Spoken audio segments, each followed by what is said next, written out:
অন্য একটা বেড়াল, ও আমাদের বেড়ালের ভাত খাচ্ছে, তার জন্য আমাদের মিষ্টি সহ্য করতে পারছে না। ওই গর্জনটা খালি শোনো।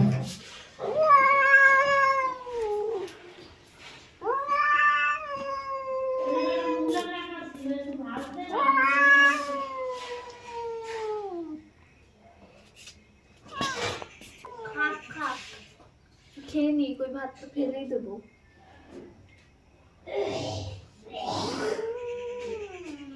কি হয়েছে তোমার?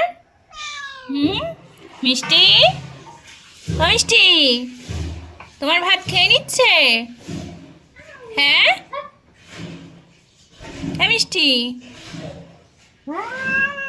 ওরে বাবা রে।